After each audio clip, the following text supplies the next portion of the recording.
පියතුමා ලොකු වැඩක් කරන දිහා හිච්ච හරිම පාළුවෙන් කම්මැලි කමෙන් බලන් ඉන්නවා. බැරිම තැන හිච්ච ගිහින් මෙහෙම අහනවා. පියතුමනි ලොකු වැඩක්ද? මොකක්ද? අලුත් ගෙයක් ඩිසයින් කරනවා.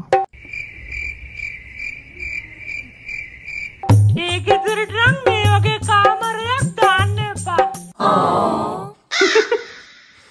අයියත් ගෙදර නැතුව පාළුව ඇතිනේ. තාත්තා නම් ලොකු වැඩක් කමක් නැහැ. ආයෙ මම මොන වැඩේ කරත් ඔයා වෙනුනුත් වෙලාවක් වෙන් කරනවා. හොඳ?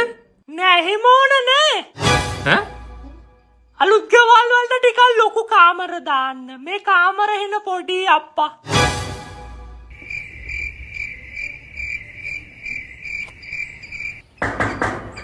ඒ ගමන මොකද්ද? මේ සානක මහත්තයලගේ ගෙදරද? කොහොමයි? මට කරදරයක් වුණා කිව්වට බලලා යන්න දාවේ. නෑ එහෙම කෙහිල්ලක් නෑ. පණිවිඩයක් කියලා යන්න ආවේ.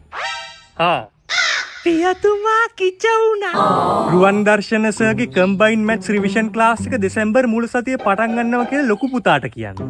මාස 8න් සම්පූර්ණ සිලබස් එක මුල ඉඳන් කවර් කරනවලු. ලොකු එකාව ඒකට යවන්න. කොහොම ඉතින් ගේ හොයාගත්තේ? මේ සුවඳින්ද? අයියෝ නෑ මහත්තයා.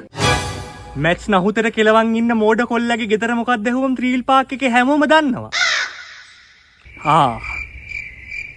කවුද පියතුමනි ඒ? නමක් ගමක් දන්නේ නෑ. හැබැයි මනුස්සයි. ඉතින් නමක් ගමක් දන්නේ තිය උන්ගෙන් පන්ති ගැන අහන්නේ මොකටද? උඹට පඬිතුකට නෑනේ. ඌ කවුද කියලා මන් දන්නේ නේද? රුවන් සහ හොඳයි කියලා මන් දන්නවා. උඹ බලන් ගිය ඇතුළට. කාකෂා එපා එලවන්න. උන්ද ඔය ශාස්ත්‍රයක් කියන්නේ. ශාස්ත්‍රයක්? ඇඹුල් ගහක් ඉඳන් අමුත්තෙක් කඩන්නේ ගෙදරට කාක්කෙක් කෙනකොට.